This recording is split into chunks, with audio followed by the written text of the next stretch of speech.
Do you have tightness through your hips? Maybe that's because they're tight, or maybe it's because they're unstable. In this tutorial, we're going to look at if they are tight, and in the next tutorial, we're going to look at if they are unstable. Now, you may recognize this because of squatting, so you may not be able to get down very far. It could be deadlifting, could be stretches that you do, could be just everyday movement that you feel restricted in. Well, what we're going to do is we're going to look at, first of all, have you got tight hips or have you got unstable hips? We'll work that out first. Then we're going to talk through why that might be. And then finally, we're going to go through a simple little solution to give you some ideas about how you can go undoing some of that tightness. If you are experiencing tight hips, you do want them loosened, then please do just click the link below. You'll go through to my hip mobility landing page, and then you can sign up and join me here at the gym for a 2-hour workshop to first of all understand why your hips are tight, then start going through a full workshop on getting them looser and a bespoke program on what you can do to start loosening those hips with foam rolling, with exercises, with stretches, the whole process in that workshop to get your hips more mobile. So if that feels like it'll be good for you, then just click the link below. As I've described, we're talking about tight hips. Now, I have mentioned there is a difference between tight hips and unstable hips. So we're going to look at tight hips. So first of all, what does it look like? Well, it's movement restriction. It's the muscles not being able to move. So we can tell this just very simply by sitting on, and now I'm just going to do one movement. There are obviously many movements of the hip that we can test. I'm just going to do one to highlight the principle. Now, with regards to tight hips, it's muscles not moving. So what we would do is we would just actively, just externally rotate at the knee. So we want to keep the knee roughly the same height as this one and just turn the knee in. Now, this is an active hip range of movement because my muscles are doing the range of movement. Now, as you can see, that gets to about, let's just say 45 degrees for ease of argument. Now, if I was then to go passive and go into that position, you can see I can get a lot further. So there is a difference here. If, for example, I could only get that far active, but then also I could only get that far passive in me trying to move it, that would show that I have tight hips. So that's, the muscles are rigid and they need to be loosened. If I had unstable hips, it would be, say, 45 degrees here, but I could go much further up here. So that would show that there is instability. The muscles aren't tight because they're rigid, because as you can see, I can go that far. But when I'm here, they just won't go anywhere. So we first of all have to make that differentiation. So we have to understand whether they're tight because they're tight or they're tight because they're unstable. So what we have to then do is once we've got that, so we now know that, let's just say I lift up and it won't go any further than that, and it's exactly the same here. So I now have tight hips. So what we now need to do is we now need to start talking about why they could be tight, and then we can get into what we can then do about it and how we're going to loosen them. There's 3 basic reasons why this can be happening. One is just overloaded tissues. So what they're then doing, they're just getting fatigued, and in order to not injure themselves, they just create tightness within them. So we've got that cumulative overload that just isn't getting recovered or rehabilitated. Then we've got previous injury. So there may be a previous injury to a hip muscle. Could obviously be any joint in the body, could be any muscle in the body, but obviously we're focusing on the hips at the moment. So there could be previous injury at the hip. And then finally, it could just be a compensation. So you could have had a problem in your ankle or in the ankle of the left leg. And then what's happened, because of limping, because of protecting that, it's created residual tightness elsewhere in the body as a compensation, and that is what has, in some respect, restricted the hip. So there could be many different reasons why it's there. It's always good to understand that, and again, when we do the consultation and the assessment, That's the type of thing that we want to be discussing, that we want to be finding out, because then it can inform what we then need to do about it. But what we're going to do now is we're now going to go through a simple process of making the hip more flexible. The process we're going to use is basic 3-step process. We're going to massage, stretch, and then move. And what the massage basically means is we're going to use a foam roller. So we're going to use foam roller just to make the tissues more pliable, try and get a little bit of movement out of them. Then we're going to stretch them to try and gain a bit of extra length from them. Then what we're going to try and do is use what we've just created. So use that extra flexibility that we've just created in some movements. We're going to start locally, then we're going to look more globally. So just one joint and then multiple joints. So we're going to go into that. And that is a basic process that I would follow.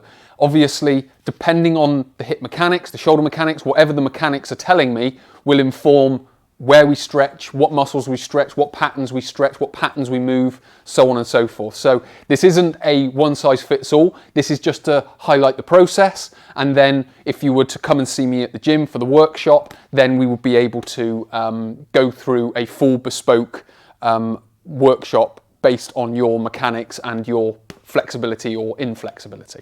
So, part number 1 is we foam roll. Now obviously, I've just done external rotation of the hip. Again, just one of the movements of the hip. So all I would do is I would come down onto glute medius and glute minimus, and I would just start foam rolling all the way through. So what I'm doing is obviously here I'm going with the fibers, which is up and down. So again, all I'm looking for is just a bit like kneading dough, just trying to make that dough more flexible, more pliable, so it can then be stretched. Because if we just try and stretch stiff dough, for example, then it isn't going to move, and it will snap. Not that a muscle's going to snap, but it's not pliable. If we are kneading it, we can then stretch it that much further and give it that length that we need. So all I'm doing is I'm just going with the fibers. Now what I'm going to do is just go across the fibers. Again, going all the way through from the back to the front of glute medius. And if I can get close enough into the head of the femur, or the neck of the femur, then I can get glute minimus as well. So all I've done there is just loosened that through. So what I've hopefully done now is just given a little bit extra movement into that right hip, into glute medius, into glute minimus, so I can get a little bit more external rotation. What now I'm going to do is give it that external rotation, which is where we were showing that there was some restriction. So what we're going to do now is come across, basically go into that external rotation. Now obviously there's lots of different things that we can do with this stretch. We can get lower in, so we can just drop the back knee. That'll get us lower in, a bit more of a stretch.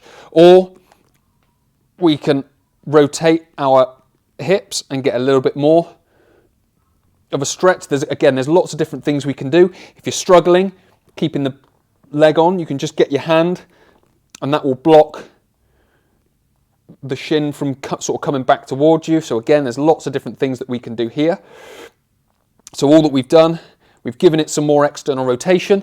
So what we can now do is hopefully, if we did that passive range of movement again, we should be able to get it that much further. So all we've done, we've made the tissues more pliable. We've now given them a bit of extra length. All we now need to do is get that tissue moving. So if we've created a little bit more movement, we've created a little bit more in the way of space for the muscles in the hip to move. What we now want to do is we want to get specific into that hip joint. So we're going to come down on the floor. We're just going to sit here, and all we're going to do, obviously the main focus is this hip, because this is the only one that we've done. But again, for the purposes of this tutorial, we're going to sort of fast track our way through. But what we would do is obviously we'd look at the individual hip range of movement, and then we would go both sides. But all we're doing here is opening out into the hip. Now again, what we can do is 1 and 2. So again, we can even go even more specific. But we've got that internal rotation and we've got that external rotation. So again, all we're doing is just locally, just that hip joint, just trying to give it some movement. So what we can now do is give it some, what would be now, a bit more of a functional movement pattern, for example. And we're just going to go into a squat. And again, there's different ways of going through sort of global movement. So we are going to use that squat. So what we're going to do to get full range of movement, we're going to do a supported squat. And I'm just going to use this cable. So all I'm going to do is basically walk down the cable with my hands. Because what we don't really need at the moment, we don't need the center of gravity to be influencing my posture. All I want is to get deep into that hip. So we go down, all the way in. We could sit at the bottom, we could push the knees out a little bit with the elbows, then we would come back up. Then again, we would do a similar sort of thing, into this position, and back up. So again, what we've done is created that much more movement. Now again, with the assessment, which we would do on the workshop, we would go through a squat assessment, a lunge assessment, and then see how deep are you getting, and then retesting that. Obviously, this would just be a part of the process of getting down deeper. And then what we could then do off the back of that is a goblet squat. So again, a little bit more in the way of functional now, because we are we're using that center of gravity, which is going to influence the posture of the body. So we're going to come down. We could drop into here, again, push the knees out and just hold that bottom position. Then we could come up, down again, and up. So that is a basic process of being able to get immobile, inflexible hips more flexible. And that's if the muscles are tight, because they're just tight. What we're going to look at in the next tutorial is whether they are unstable and the differences that come with that. So today we've looked at tight hips. Next we're going to look at unstable hips. If you found this helpful and you do want help with range of movement, it could be at any joint. It could be that you just want to get deeper into the squat, or more flexible through the deadlift, or you just want more flexibility in general. Then just click the link below, go through, enter your details, fill out the questionnaire, and I'll be able to get you booked in for your mobility workshop. So that's Chris from Christopher Holt Training. I look forward to working with you in the future.